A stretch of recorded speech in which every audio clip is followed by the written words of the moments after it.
warahmatullahi wabarakatuh. Senang sekali saya Heris Munarif dari Forum News Network bisa menjumpai Anda semua. Angin perubahan politik ini kelihatannya sedang berhembus sangat kencang gitu. Kalau kita lihat arahnya, angin perubahan yang besar itu sekarang ini sedang berhembus ke seorang aktivis media sosial yang selama ini kita kenal dengan nama julukan Abu Janda. Anginnya ini begitu deras begitu, dan kalau Permadi Arya atau Abu Janda ini tidak waspada, maka dia bisa dilibas oleh angin perubahan politik itu. Karena itu dia harus betul-betul waspada dan harus segera mencari tempat perlindungan bila memang angin itu bertiup sangat kencang kepada dirinya. Tanda-tanda adanya perubahan angin politik itu dimulai dari pelaporan yang dilakukan oleh Komite Nasional Pemuda Indonesia atau KNPI ke Barreskrim Polri. Pada waktu itu KNPI melaporkan Permadi Arya dengan tuduhan dia telah melakukan aksi rasisme kepada aktivis kemanusiaan dari Papua, Natalius Pige gitu. Jadi ini tidak main-main, bukan hanya melaporkan kepada Barreskrim, tetapi KNPI juga memerintahkan kepada seluruh pengurus KNPI di seluruh wilayah Indonesia untuk melaporkan Abu Janda ke Polda masing-masing. Dan laporan dari KNPI ini kemudian menjadi semacam tongkat seorang dirijen dari orkestra itu mulai dimainkan dan musik orkestra mulai bermain. Yang paling mengejutkan kemudian adalah munculnya pernyataan dari pengurus besar Nahdlatul Ulama. Ini sebuah organisasi yang selama ini dianggap menaungi dan melindungi Abu Janda. Karena kan kita tahu selama ini Abu Janda mengklaim bahwa dia adalah seorang anggota Banser. Banser adalah organisasi underbow dari Nahdlatul Ulama. Sekjen Pengurus Besar Nahdlatul Ulama, Hilmi Faisal Zaini, ini menyampaikan pada media, dia merespon dari pernyataan Abu Janda yang menyatakan bahwa Islam adalah agama yang arogan, agama yang datang dibawa dari Arab dan kemudian arogan terhadap praktek budaya lokal di Indonesia. Helmi Faisal juga menyatakan bahwa sikap rasisme dari Abu Janda kepada Pige itu bukan merepresentasi dari atau mewakili NU.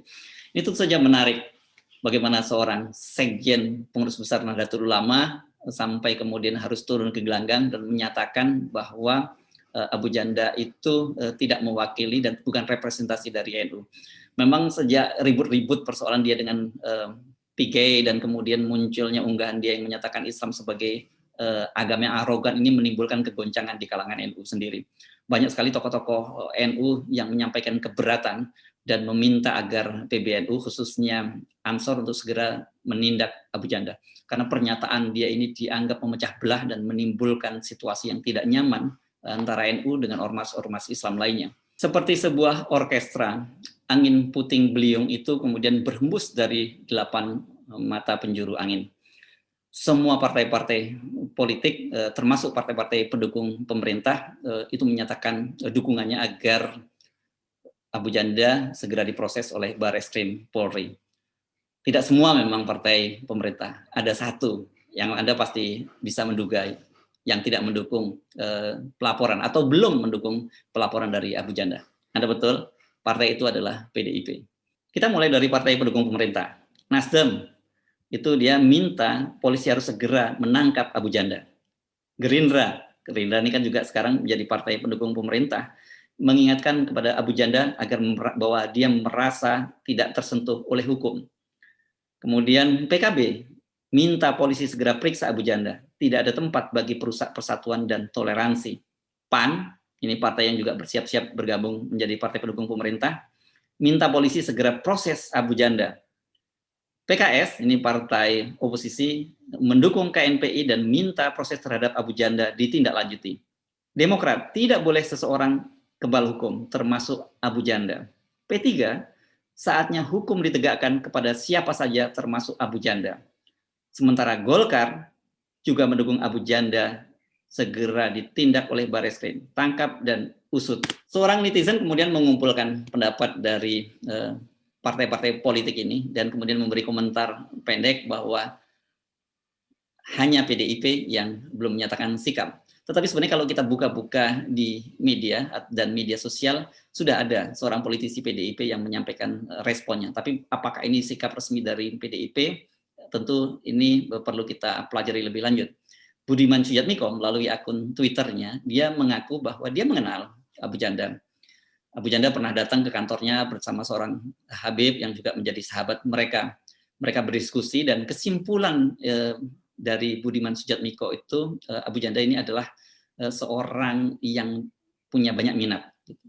Dan satu hal yang penting digarisbawahi, Budiman Sujatmiko menyimpulkan bahwa orang seperti Abu Janda ini tidak punya niat jahat. Itu kesimpulan sementara dari seorang politisi PDIP, Budiman Sujatmiko. Nah, sekarang kita kembali ke statement awal saya tadi, benarkah Abu Janda itu seorang agen yang disusupkan ke Nahdlatul Ulama dengan tugas memecah belah? Ini statement yang sangat sensitif dan bisa masuk ke ranah hukum, bisa menjadi delik hukum. Jadi agar tidak salah, mari kita mengutip saja sumber yang cukup otoritatif. Dan kebetulan itu di media sosial dan juga sudah banyak dikutip oleh media, muncul seorang figur yang sangat otoritatif untuk memberikan penjelasan ini. Beliau itu adalah Kiai Asad Said Ali. Banyak yang tidak kenal nih dengan beliau ini, karena beliau ini memang orang selama ini di belakang layar. Beliau ini adalah tokoh intelijen nasional, jabatannya sangat tinggi. Dan kebetulan beliau juga pernah menjadi pengurus atau pimpinan atau teras kepemimpinan di PBNU. Beliau adalah wakil ketua PBNU pada periode 2010-2015. Rupanya sepak terjang dari Abu Janda ini sudah diamati cukup lama oleh Kiai Asad Said Ali ini. Dan kemudian dari kesimpulan beliau itu dari setelah melakukan penelusuran, Abu Janda ini adalah seseorang yang disusupkan ke NU dengan tugas memecah belah. Selain wakil ketua PBNU, Kiai Asad Ali ini, beliau juga pernah menjadi ketua Dewan Pembina GP Ansor. Ini sebuah organisasi tempat Abu Janda berlindung gitu. Dia pernah menanyakan kepada pengurus PB Ansor, bagaimana mungkin orang seperti Abu Janda itu kemudian bisa ikut pelatihan kader Ansor. Sebab biasanya gitu, tradisinya seseorang itu masuk menjadi kader, ikut pelatihan kader itu setelah mendapat rekomendasi dari pengurus cabang ataupun pengurus wilayah Banser di provinsi atau di kabupaten. Tapi pada kasusnya Abu Janda ini, dia tidak mendapat rekomendasi dari pengurus cabang atau pengurus wilayah. Ternyata Abu Janda ini dari penelusuran Kiai Asyad, dia mendapat rekomendasi dari seorang tokoh NU. Tidak disebutkan siapa nama tokoh NU itu. Dan pada waktu itu Pak Kiai Asad ini juga berprasangka baik saja. Mungkin dia memberi rekomendasi Abu Janda itu dengan prasangka baik saja. Tapi dari situ kan kita kemudian boleh bertanya dong, kalau gitu siapa sebenarnya tokoh PBNU ini? Siapa tokoh NU yang berpengaruh ini sehingga dia bisa memberikan rekomendasi sehingga Abu Janda ikut pelatihan kader Ansor gitu. Dan kemudian kalau memang dia cuma punya niat baik, apakah dia mengenal Abu Janda atau dia juga mendapat rekomendasi atau mendapat permintaan dari tokoh lain? Dari situ kita bisa telusuri siapa tokoh yang merekomendasikan, dan kemudian kita bisa lihat siapa latar belakang dari tokoh ini dan apakah kemudian betul dia punya kepentingan-kepentingan untuk menyusukan Abu Janda seperti yang disinyalir oleh Kiai Asad tadi. Selain sebagai wakil ketua umum PBNU periode 2010 sampai 2015, ada catatan penting lagi nih. Mengapa kita sebut Kiai Asad Said Ali ini sebagai figur yang otoritatif dalam soal susup-menyusup? Karena beliau ini pernah menjadi wakil kepala BIN pada tahun 2000 sampai 2010. Beliau ini adalah tokoh intelijen karir, dia meneliti dari bawah sampai kepada kemudian menggapai posisi puncak sebagai wakil kepala BIN. Dan selama periode beliau menjadi wakil kepala BIN itu pernah bersentuhan dengan kepala BIN Jenderal TNI AM Hendro Priyono. Pak Hendro Priyono, Jenderal Hendro Priyono itu pernah menjadi kepala BIN pada periode 2001-2004 ini pada waktu pemerintahnya waktu itu dijabat oleh Ibu Mega, dimulai dari situ. Dan penting ini nama beliau ini kita sebut karena dalam berbagai postingannya itu Abu Janda sering sekali mengklaim bahwa dia sangat dekat dengan Jenderal TNI AM Hendro Priyono ini. Bukan hanya dekat, dalam sebuah postingan yang di situ dia menampakkan dia foto selfie dan pada saat itu Pak Hendro Priyono sedang berpidato, dia menyebut bahwa Pak Hendro Priyono itu adalah ayah sekaligus mentornya. Kalau melihat beberapa klaim dari Abu Janda ini perlu dicek lagi apakah betul klaim itu bahwa dia itu punya ayah angkat bernama Jenderal TNI Hendro Priyono dan beliau itu menjadi mentor dari Abu Janda.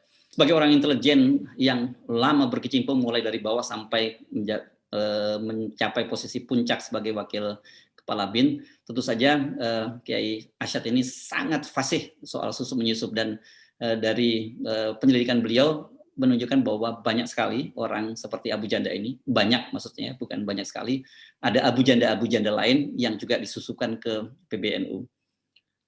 Apa tugasnya? Nah ini dia yang menarik, tugasnya adalah mengadu domba. Selama ini berbagai pernyataan dari Abu Janda yang provokatif ini dinilai sudah berhasil memecah belah NU dan banyak menimbulkan kerugian secara internal NU gitu. Dan Abu Janda sering berpura-pura membela NU, tapi sebenarnya dia punya target mengadu domba. Ini dalam bahasa yang sangat keras saya kira. Kiai Asyad menyebutnya sebagai musang berbulu domba. Ini penilaian yang luar biasa. Tentu sangat menarik kemudian kita meneliti lebih jauh siapa yang menyusupkan Abu Janda ke NU, mengapa kok targetnya kemudian memecah belah NU. Padahal sebenarnya kalau kita perhatikan, kalau kita amati, kerugian tidak hanya terjadi pada NU secara internal. Secara eksternal hubungan NU dengan ormas-ormas Islam lain juga sering terganggu karena ulah Permadi Arya. Dan lebih jauh lagi hubungan itu bukan hanya dengan ormas Islam lain tetapi juga dengan umat Islam lain di Indonesia. Yang terjadi kemudian orang figur-figur seperti Permadi Arya ini yang kita sebut sebagai buzzer itu sering sekali menyampaikan ujaran-ujaran yang membuat pembelahan di tengah masyarakat ini semakin dalam. Siapa yang membunuh orang beriman, maka balasannya adalah neraka jahanam. Membunuh orang beriman memang balasannya neraka, tapi mengirim teroris ketemu 72 bidadari di sorga, itu adalah tugas aparat.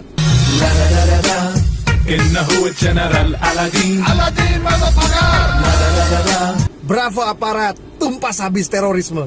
Selama ini kalau kita baca postingan-postingannya di media sosial itu terkesan kuat bahwa dia ini adalah buzzer pemerintah. Dia adalah pendukung diehard dari Presiden Jokowi. Jadi pejah gesang itu nderek Presiden Jokowi. Tetapi kalau kita kemudian menggunakan statement dari Kiai Asyad, kita juga kemudian bisa curiga. Jangan-jangan dia juga sebenarnya bukan pendukung Pak Jokowi. Jangan-jangan dia juga orang yang disusupkan seolah-olah menjadi pendukung pemerintah dengan tugas memecah belah. Ini kan tentu saja perlu diselidiki lebih lanjut oleh polisi. Sebab kalau figur seperti Abu Janda ini dibiarkan, ini sangat buruk persepsi dari masyarakat kepada pemerintah dan juga lembaga penegak hukum. Kan kecurigaan-kecurigaan semacam itu menjadi sangat kuat karena ada kesan memang orang seperti Abu Janda ini dilindungi oleh polisi. Dia tidak pernah tersentuh kasus apapun walaupun banyak dilaporkan oleh orang-orang yang merasa dirugikan. Jadi figur seperti Abu Janda ini selain menimbulkan pembelahan yang sangat dalam, tetapi yang jauh lebih serius itu menimbulkan public distrust terhadap pemerintah dan lembaga-lembaga penegak hukum. Sebab orang seperti dia dianggap kebal hukum, sementara orang yang berada di oposisi itu rentan terhadap hukum dan rawan untuk dikriminalisasi. Kecurigaan-kecurigaan semacam ini harusnya segera diakhiri. Dan kalau kita mengamati apa yang dilakukan oleh Kapolri yang baru, Kapolri Jenderal Listio Sigit Prabowo ini memang sudah mulai terasa juga arus perubahan di tubuh Polri. Kita kan belum lama ini melihat sebuah fenomena yang sangat langka. Ambrosius Nababan ini seorang politisi dari Hanura, politisi pendukung pemerintah, dan dia juga pada waktu Pilpres 2019 kemarin menjadi koordinator Pro Jumin atau koordinator Pro Joko Amin Ma'ruf, itu baru saja ditangkap oleh Bareskrim Polri karena tuduhan rasisme terhadap aktivis kemanusiaan Natalius Pigai. Fenomena semacam ini nggak pernah kita temukan sebelumnya. Selama ini orang-orang yang disebut sebagai pendukung pemerintah, sebagai basar pemerintah itu aman-aman saja. Tetapi yang terjadi pada Nababan ini sangat menarik itu.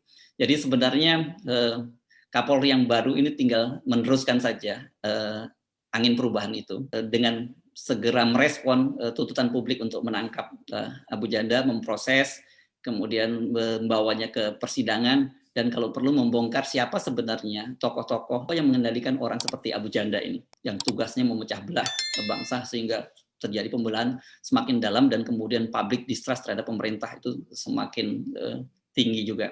Kapolri yang baru, Pak Listio Sigit Prabowo, bisa memberikan indikasi bahwa memang sedang berembus angin segar, angin perubahan politik di Indonesia, dan itu tidak hanya baik buat lembaga Polri, tapi juga baik buat citra pemerintahan Presiden Jokowi. Saya kira untuk itulah Pak Listio Sigit ditunjuk oleh Presiden Jokowi untuk menjadi Kapolri.